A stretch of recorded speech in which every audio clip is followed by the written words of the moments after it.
All right, good morning. Today what we're going to do is we're going to start a 2-day conversation about the concept of chemical equilibrium. In order to be ready for today, obviously you're going to need note-taking materials. You will not need a calculator today, but you will need a calculator next time as we move forward into the math of chemical equilibrium. So today we're actually going to accomplish two things. The first thing that we're going to do is we're going to describe and understand the concept of chemical equilibrium, and then following that we're going to talk about an application of chemical equilibrium which is called Le Chatelier's principle. Did I say that right? Beautiful. And this is where we're going to end the day today. Then what you'll see is next time when we get together, we are going to move the conversation forward and we're actually going to talk about the math of chemical equilibrium. But for today, we're going to leave it conceptual. In order for us to move forward with the conversation, then what we need to do is we need to go back and review the two things that we've learned already in this unit. If you remember, we started the unit by doing a acid and base lab, the indicators lab, and then after that we talked more extensively about acids and bases, and specifically about conjugate acids and bases. We'll come back to that in a moment. But most recently, in lecture and in lab, we talked about this important idea. The idea of reaction rates and how fast reactions go, and significantly the things that determine how fast a reaction proceeds. And so just to review, these are things that you're going to need to be able to draw upon as we move forward. We talked about this idea that we have reactants. We're going to switch colors. We have reactants turning into products. And typically our products have less energy than our reactants. You can see that because they're lower. But then we talked about this idea of activation energy. And we said that activation energy is an amount of energy that the reactants' collisions need to have in order for a reaction to take place. So the important idea is that in order for reactants to turn into products, the particles that are the reactants need to collide together. If they don't touch, obviously they can't react, but not all collisions cause reactions to happen. And so we talked about the idea if we have two reactants and if those reactants collide together, but if they don't collide together with enough energy to get over the top of this hump, then they fall back down as if nothing had happened, and that collision does not lead to products, therefore it doesn't determine how fast the reaction goes. So then we talked about the idea of how we can make a reaction go faster. What can we do to get more collisions over the hump? And this is where we talked about the idea of the frequency or the magnitude of the collisions. If we can get them to hit harder, or if we can get them to hit more often, either one of those changes will get more collisions over the hump and they'll speed the reaction. So how then can we get them to hit harder or more frequently? And the answer is, first of all, we can change the temperature. And from the lab that you learned, this creates the most significant change because it changes the frequency and the magnitude of the collisions.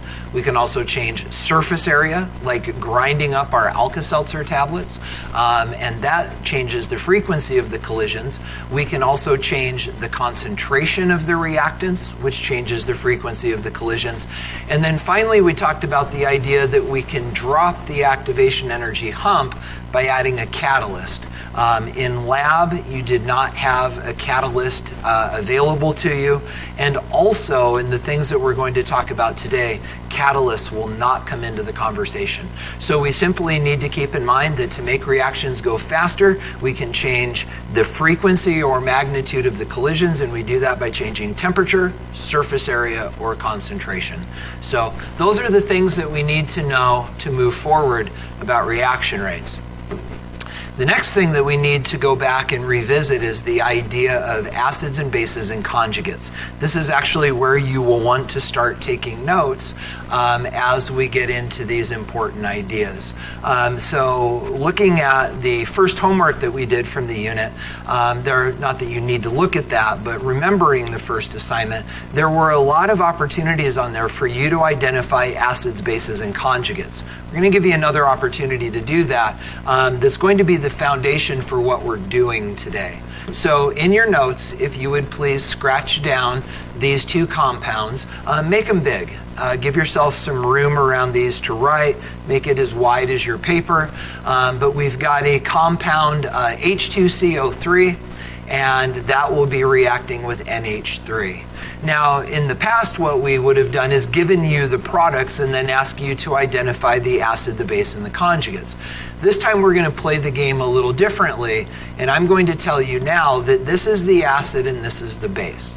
So from that information, knowing that the acid is the H2CO3 and the base is the NH3, you should now be able to predict your products and then figure out which is the conjugate acid and which is the conjugate base. So we're going to pause for a second, give you a moment to do that, and then we're going to come back and talk about it.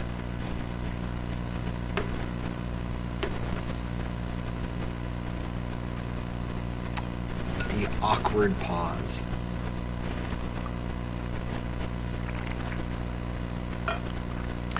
Okay, now that you've had the opportunity to come back and think about this idea of what acids and bases do, and maybe actually we should have talked about this before I gave you time to predict the products. In order for us to figure out what the conjugate acid and base is, we need to remember that acids are hydrogen losers and bases are hydrogen gainers. And as a result, what's going to happen is that this acid, I'm going to switch to red, this acid will lose a hydrogen. That hydrogen will go to the base. Again, that's what acids and bases do. And when that happens, that allows us to predict the products. So the H2CO3 will become HCO3 minus. As you're thinking also about the test, do be careful about charges. That when we lose a positive hydrogen, the product, its charge goes down by 1, so that would be HCO3. And then the NH3, picking up that hydrogen ion, turns into NH4, and its charge becomes positive because it picked up the hydrogen ion. So this then gives us our products. Now what we need to do is figure out our conjugates. So in order to do that, what we do, the easiest way to do this is go to the acid, take away a hydrogen. Whatever is left is the conjugate opposite. That would be the conjugate base. And then, of course, that means the other is the conjugate acid. But really, to talk about it in terms of the definition, the base turns into the conjugate acid when it picks up a hydrogen. Okay, so this then is everything that you should remember moving forward from the previous 2 days in this unit. Things about what affect reaction rates, and then also acids and bases and conjugates. So it's at this point that we're ready to move forward and we're ready to talk about this idea of chemical equilibrium.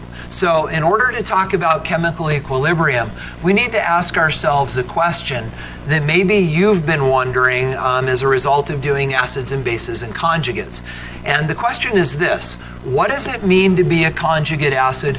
What does it mean to be a conjugate base? Those two things, the conjugates, contain the name acid and base. So what does it mean to be a conjugate acid? Is that really an acid, or is that just a name we give this thing and it's not really an acid? And what about a conjugate base? Is that thing really a base, or what does it mean to be a conjugate? What is that all about? Well, the answer is this: a conjugate acid is very, very much an acid. And a conjugate base is very, very much a base. And some of you right now may actually be seeing where this is headed. Because the idea becomes this: if this is truly an acid, and if this is truly a base, what's going to happen if they function that way? Well, our acid is going to lose a hydrogen ion. And if our acid loses a hydrogen ion, when our acid loses a hydrogen ion, it's going to go to our base. And when the HCO3 picks up that hydrogen functioning as our base, well, now we're forming new products. So what does NH4 plus turn into when it loses a hydrogen functioning as an acid? Turns into the base. And what does HCO3 minus turn into when it picks up a hydrogen functioning as the base? Well, it turns back into the acid. And guys, what's going on now is this conjugate acid and this conjugate base are reacting together. And when they do, they turn back into the reactants. And this is where this gets interesting, because what we have now is two reactions that are undoing each other. So we have the acid and the base turning into the conjugates, but the conjugates are reacting together and turning back into the acid and the base. And so literally, as this reaction happens, it's not just moving from left to right, it's also moving from right to left. And the way that we represent that, notice carefully right in the middle of the screen, is a double-headed arrow. This is the big idea for the next couple days. Guys, up until this moment in this class, you had the idea that all chemical reactions had a limiting reactant, and when the limiting reactant was gone, the reaction was over. Well, guys, it turns out that that is not the case at all. There's a whole nother class of chemical reactions, and instead of them running out of limiting reactant, the products turn back into reactants, and they never, ever stop. And these are what we call reversible reactions, and we'll talk more about that in a minute. And so, guys, this is a brand new class of chemical reaction, and in order for us to talk about this more, we need to share some terms. So what you need to do then, make sure you draw in that double-headed arrow, and maybe you're scratching down some ideas about this thing going in circles. But what we need to do is we need to talk about some terminology that's going to be important as you start thinking about how to talk about these reactions that go in circles. So guys, the first term we need to know is what is called a quantitative reaction. As I said previously, up until this moment, you thought all reactions stopped. Reactions that stop are called quantitative reactions. So a quantitative reaction is a reaction that goes to completion. It consumes the entire quantity of one of the reactants. That would be the limiting reactant. And when you're out of limiting reactant, the reaction is over. So up until now, all that we've talked about have been quantitative reactions. Again, reactions that go to completion, and the extent that they go is determined by their limiting reactant.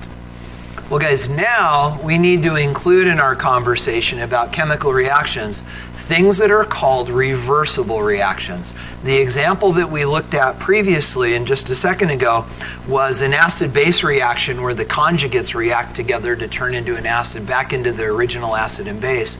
But there's lots of examples of reversible reactions. That acid-base reaction is one of them, but many reactions are reversible. So what does it mean to be reversible? Well, a reversible reaction is a reaction in which the products return to reactants, all the while the reactants are still forming products. It's just a way to say in words that these reactions always cycle back on themselves. So you don't necessarily need to know that exact definition. You need to understand the concept that these things cycle back on each other. Now, guys, this brings up a really interesting question. So we understand that quantitative reactions stop when they will run out of limiting reactant.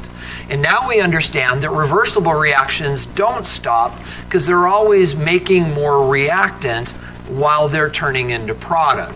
So, guys, the question then becomes this. If a reversible reaction doesn't end, where does it go? Well, the interesting answer is equilibrium. And guys, this is the big idea for today. Equilibrium is the condition where the forward and reverse reactions happen at the same, notice the word, rate. And that's how this all ties together. Realize we started the conversation by talking about acids and bases and conjugates, but before that, we reviewed the idea of rate. Well, guys, this is where that ties together. So the condition of equilibrium is the state where the forward and reverse reactions are happening at the same rate. And guys, we can talk intelligently about this now because you know a lot about rate. So this is definitely a definition you need to know. Equilibrium is where the forward and reverse reactions happen at the same rate. So now let's review. You probably don't need to write this down because you already know this. We reviewed it a second ago. Guys, rate is the speed of the reaction. And please remember that we know that there are 4 things that reaction rate depends upon. It all comes down to collisions, but how do we affect the collisions? Well, we can change the concentration of the reaction, the reactants, the temperature of the reactants, or the surface area of the reactants. Now again, guys, catalyst is also a thing that changes rate, but notice that it's crossed out because that's not going to be a part of our conversation today. Okay, so here's where we are. We now understand that there's a whole other class of chemical reaction that are called reversible reactions. These things don't end, they go in circles. So instead of going to completion, they go to a condition that we call equilibrium, and at equilibrium, the forward and reverse rate are happening at the same rate.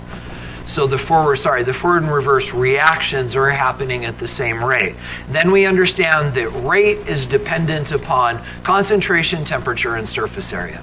Now guys, this is a lot of big ideas, and I know that you're looking over this and things sound familiar, but you're not comfortable with how these pieces all fit together.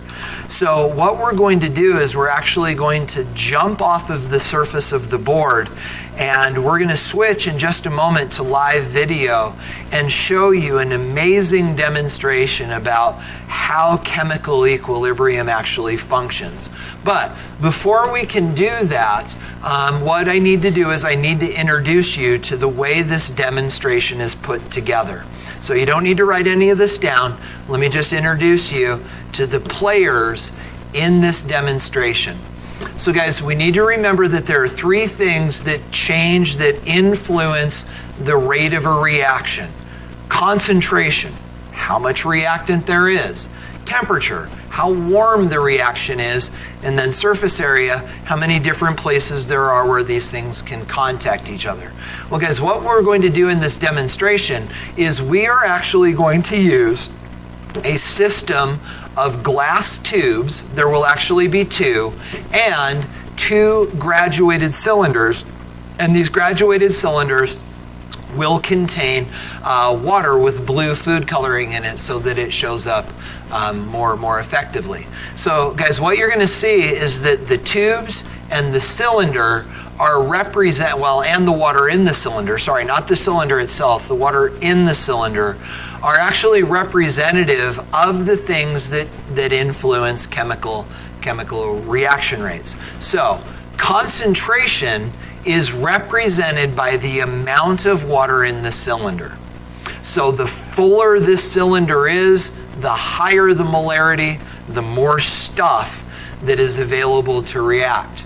Then guys, temperature and surface area are going to be represented by the diameter of these glass tubes. And again guys, I know this sounds a little obscure right now, but when we switch to live video, I think it'll all make sense. Where's my limit in terms of the edge of, am I still in the picture? I'm good here. Oh, beautiful. Okay. Not that way. Okay. Can I go to the edge of the screen? The edge of the screen, yes. Okay, perfect. Oh, very good. Okay, so I'm going to step off here and turn on the light so that you can see the demonstration. And at this point, guys, we are going to switch to live video, and we are going to show you how this reaction works. But before we do that, let's set the stage. You understand the players in the demonstration, but now what we need to do is set the stage. So, going back to the original reaction that we started with, and this could be any equilibrium process, and you don't need to write this down again, but we've got reactants on the left, we've got products on the right, and we have this reaction moving from reactants to products. Now, one other additional thing that you need to understand before we get into this demonstration is that reactions have sensitivities to temperature and surface area. And even within a reaction, sometimes, many times, the forward reaction is more or less sensitive than the reverse reaction.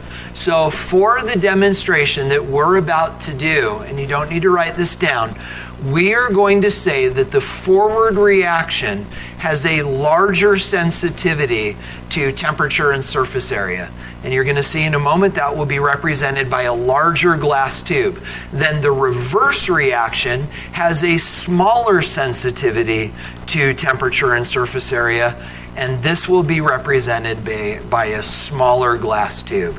Okay, so with that in mind, we are now ready to switch to live video, and let's talk about how this process works.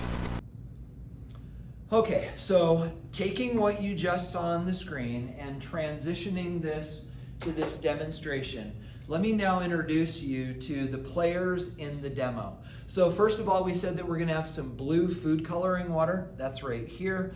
And again, the amount of blue food coloring water is going to be representative of concentration or molarity. Then you'll notice that we have two graduated cylinders. The one on your left says R for reactants, and the one on the right says P for products. And then again, the idea is that the more water that is in the cylinder, the greater the concentration. So we'll just go ahead and fill this up to 100, and off we go. Okay, then guys, the other parts of this demonstration that you need to understand are these two glass tubes. These glass tubes represent temperature and surface area. And the thing that you need to see right now, and I don't know if this shows up in the video, that this larger tube is going to represent the forward reaction, and this smaller tube is going to represent the reverse reaction. And just to drive home the point, well, I don't know if you can see it, but the tube on your left is smaller than the tube on the right. Okay, so let's set the stage then. So guys, when a reaction starts, I think we all understand that there is a lot of reactant. This is the stuff that we start with when a reaction begins. So when a reaction begins, we've got a lot of reactant and we've got zero product. And so up until now, all of the reactions that you had ever seen simply went like this. You've got reactant, and the reactant turns into product.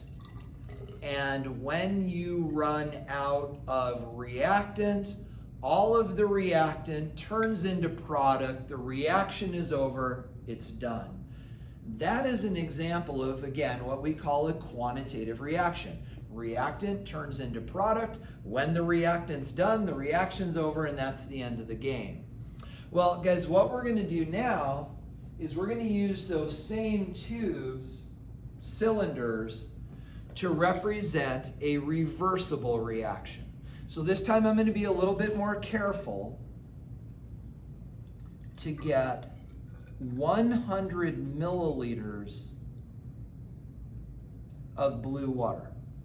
Okay, so here we go. So right now we have 100 milliliters of blue water. That represents a high concentration.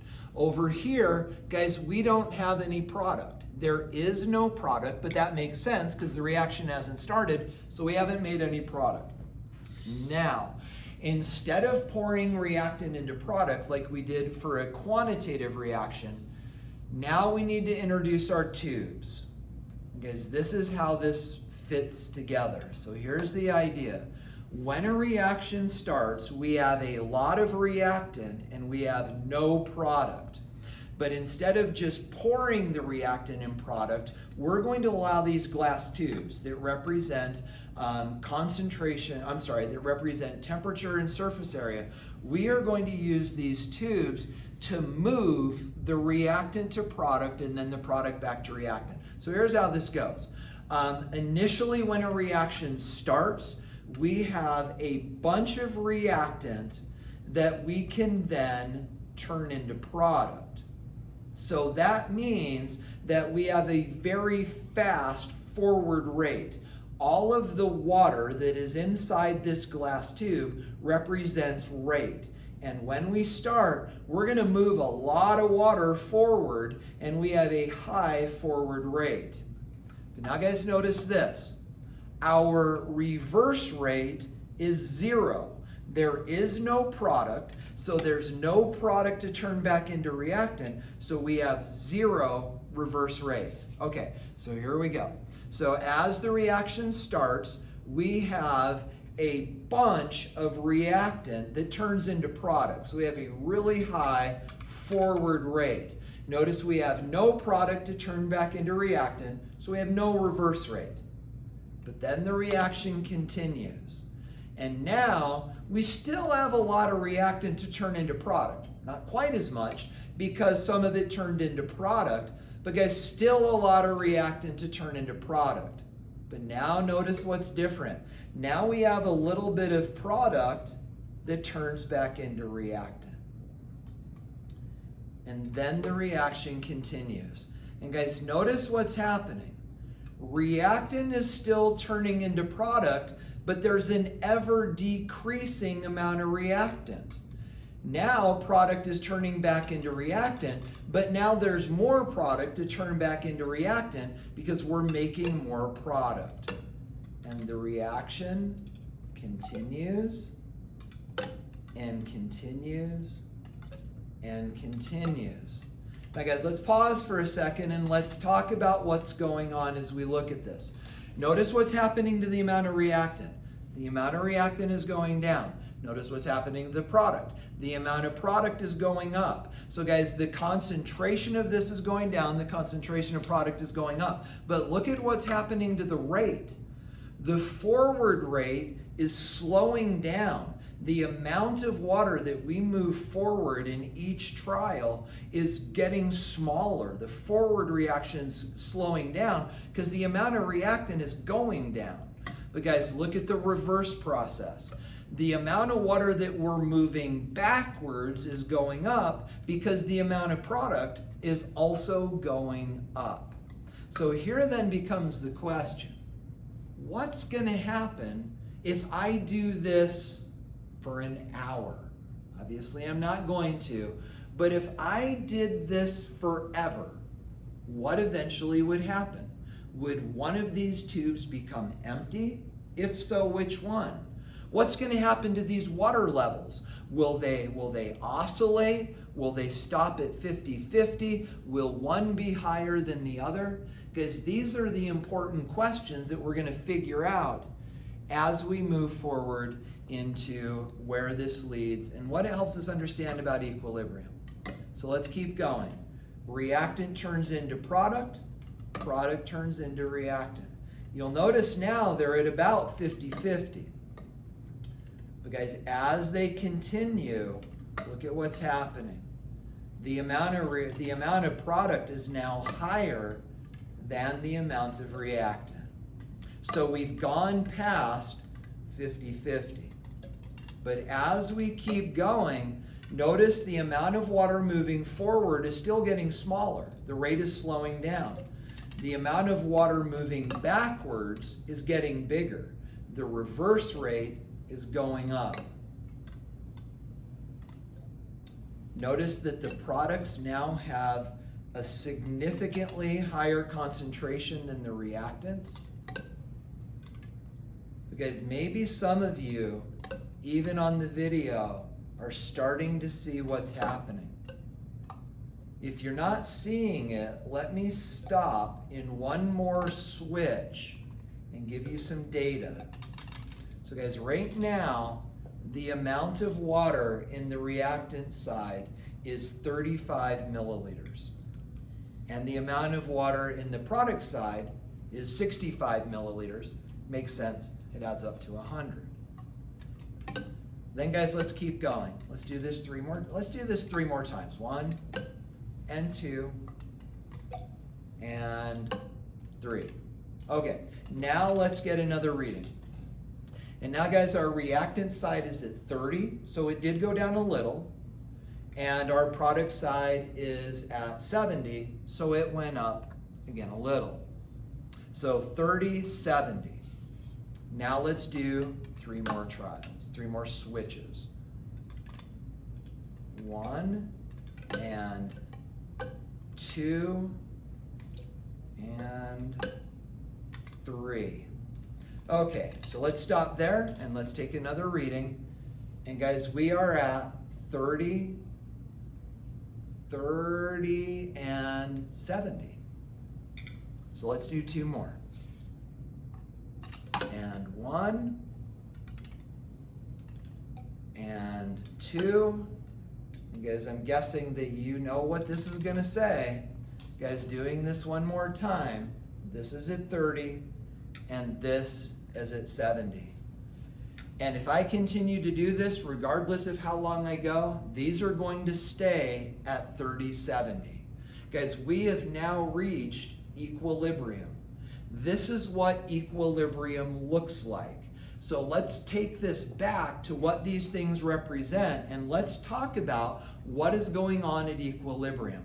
So guys, the first thing you need to understand about equilibrium is the forward and the reverse reactions are still happening. Nothing stopped. We're still moving stuff forward and backward. So the reaction is still going on at equilibrium.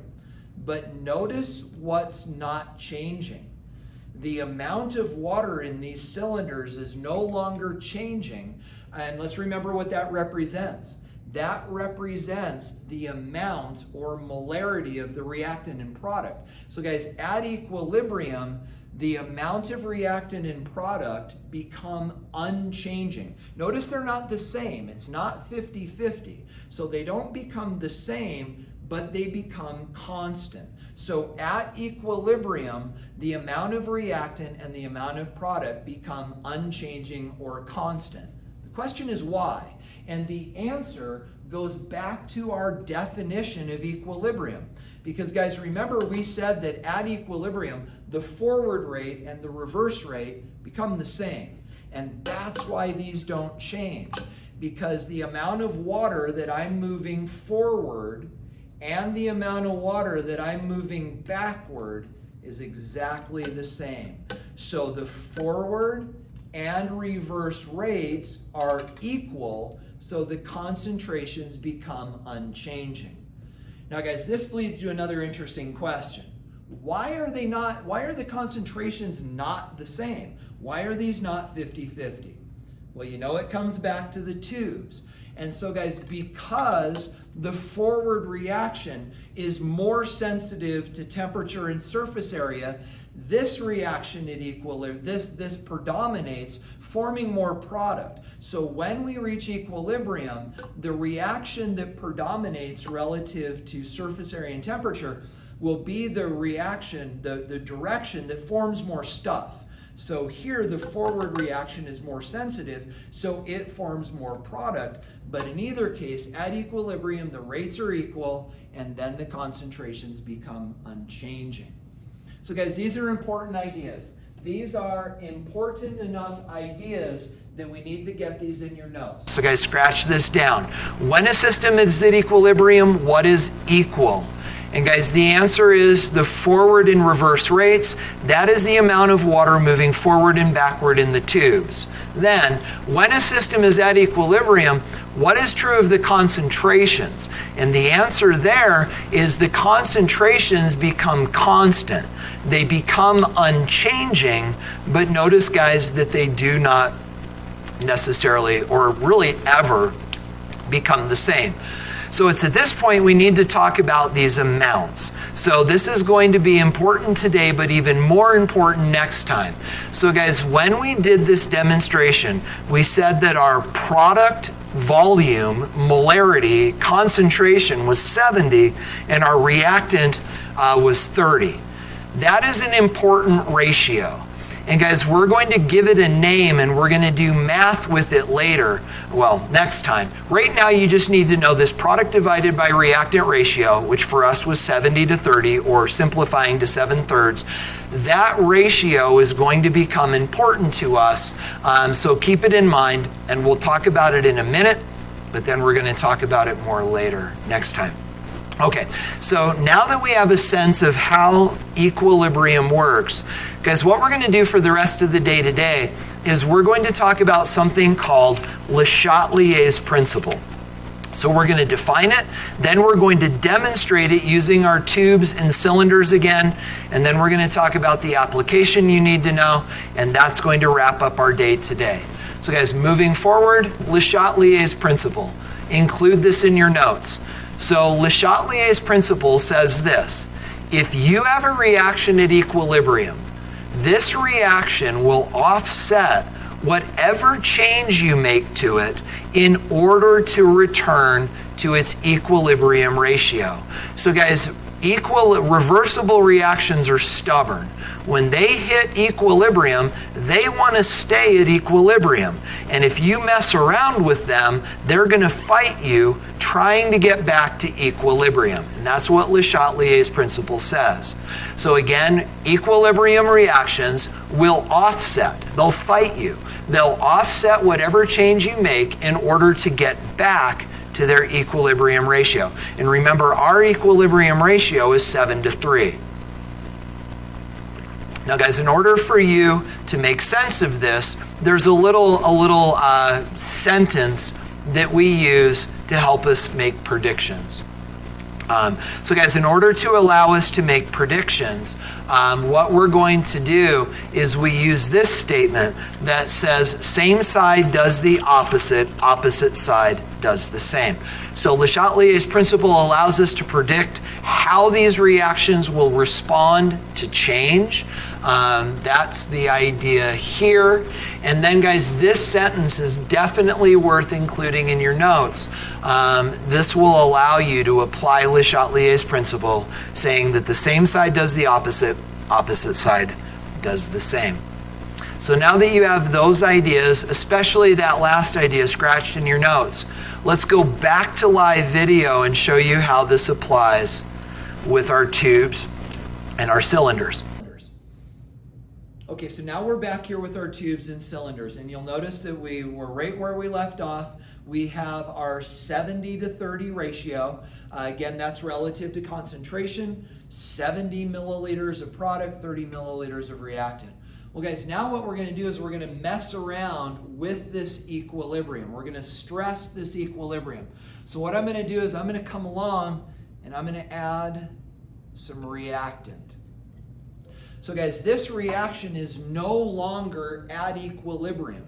This is no longer a 70:30 ratio because now we've got too much reactant. I came along and I stressed this equilibrium by adding more reactant. So then the question is, how is this reaction going to respond? Well guys, keep your eye on the amount of water in the cylinders. So again, I added reactant. So now we have too much reactant. But guys, watch what this reaction does as it now continues. Notice that the amount of reactant is going down and the amount of product is going up. And what this reaction is doing is trying to get, and eventually it will get, back to equilibrium. Now here's the thing. Obviously it can't go back to 70:30 because we have more than 100 milliliters of total volume. But where do you suppose it is going to go? And guys, the answer is it is going to go back to that 7:3 ratio. So once we continue to do this, I'm not going to share any data with you, but just trust that when this hits equilibrium again, it's not going to be 70:30 because there's more than that, but it will be 7/3. This 7:3 ratio will not change. Now notice the way that it functioned. When we added reactant, we added this stuff. And when we added this stuff, how did the reaction respond? Well, the amount of this went down and the amount of this went up. So when we added this, this went down and this went up to get back to equilibrium. That's what this means when we say same side does the opposite, opposite side does the same. So if we add reactant, the amount of reactant will go down and the amount of product will go up to get back to equilibrium. Now guys, what if we make a different change? What if we take away product? Well, if we take away product, again, this is no longer at equilibrium. So the change we made is product went down. So how is this now going to respond to get back to equilibrium? So if this goes down to 0, how will it respond to get back to equilibrium? What's this going to do? And what is this going to do? Well, let's use our rule to think about it. Same side does the opposite, opposite side does the same. So our change was product down. So when this reaction then proceeds, we're going to make more product to get back to equilibrium. So the response will be product goes up. But how's that going to happen? Well, reactant's going to have to turn into product, so reactant will go down. So let's take a look. Oh boy, it's too far away. Okay, so as this then happens, reactant turns into product. Product is now turning back into reactant. And as we let this continue, the amount of reactant is going down. The amount of product is going up. And eventually we are going to get back to equilibrium where the product divided by the reactant will go back to this 7:3 or 7/3 ratio. Again, notice that the change that we made was the amount of product went down. We took product down. Now the reactant is going down and the product is going back up in order to get back to equilibrium. So guys, notice that this silly little tube and graduated cylinder demonstration does an amazing job of not only demonstrating equilibrium, but also Le Chatelier's principle as we see equilibria responding to stress. Okay, so now we're back to equilibria and we've got our 7:3 ratio back, and that's how Le Chatelier's principle allows us to predict these changes. So now we're going to step out of the video and we're going to go back to the screen, and we're going to talk about how do we make these predictions if we don't have the tubes and cylinders in front of us. And guys, the answer becomes this. In order to be able to do this, you need to understand what we mean by same side does the opposite and opposite side does the same. With the tubes and cylinders, it was obviously the left and right. But what about in a balanced reaction? Well, the answer is the same and opposite side of the double-headed arrow. So that's going to be our fulcrum, if you will, when we do this prediction of same side does the opposite, opposite side does the same. Okay, so this then is the way that we handle this thinking. So let's go back to our equilibria. And as we have a reaction then that is at equilibria, imagine that the change that we're going to make is we are going to add a reactant. Just like I did previously when I first showed you Le Chatelier's principle with the tubes, I added a reactant and you saw the amount of reactant go up in the tube. Well, guys, to visualize this with a reaction, imagine that it looks like this. Adding a reactant makes the reactant side go up, just like a teeter-totter, a seesaw.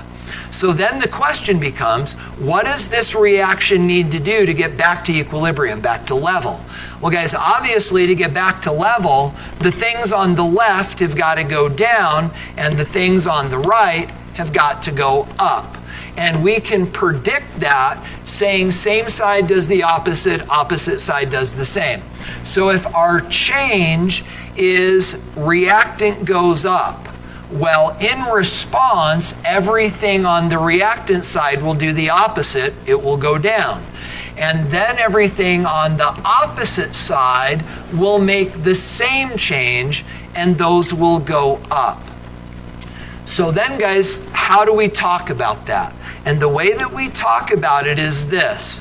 We say that this reaction shifts to the right.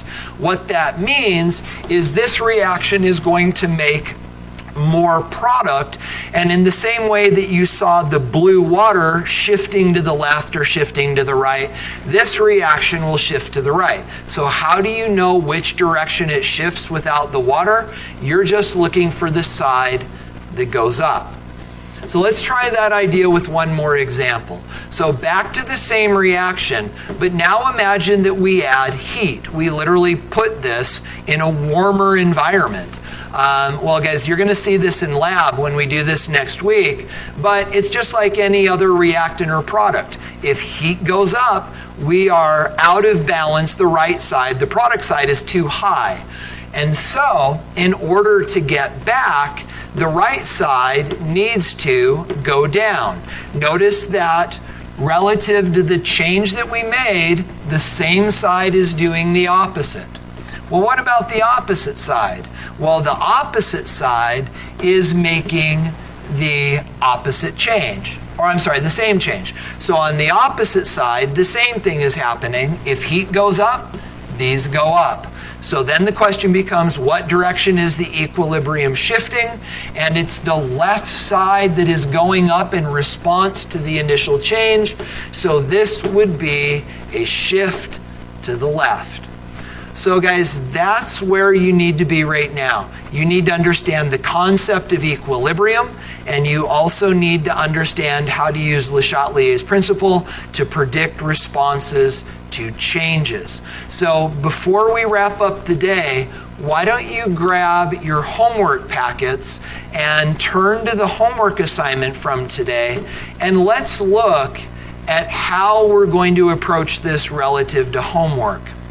So as you look at this homework assignment, you will notice that it is actually 2 pages. The first page is up on the screen, and then the second page is actually all writing answers to questions. We'll leave that to you. But relative to this first page, let's talk about how to approach these questions.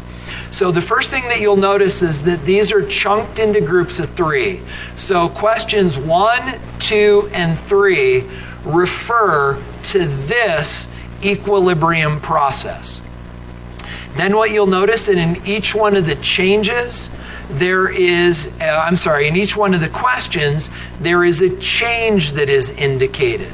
So let's do the first one together. So for example, in number 1, the change is decrease N2. And I'm going to grab a little thicker pen so this shows up. So guys, this is our change. We are decreasing N2. So the question then becomes, how will the reaction respond? Well, remember the idea. Same side does the opposite. So if N2 is going down, this reaction will respond by having everything go up. The stuff on the same side will go up. Then the stuff on the opposite side will make the same change, and that guy will go down. So how then do you make that into answers on the assignment? Well, what you're going to do is this. What happened to NH3? NH3 went down.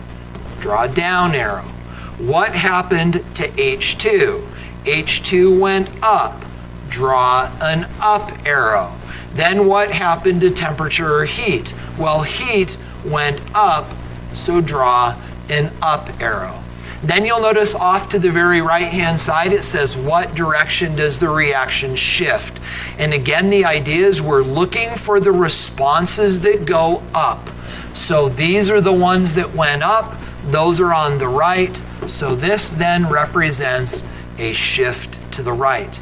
Now guys, notice that these are grouped into sets of 3. So 1, 2, and 3 represent the same reaction. Then 4, 5, and 6 represent the reaction, are related to the reaction of nitrogen, oxygen, and heat.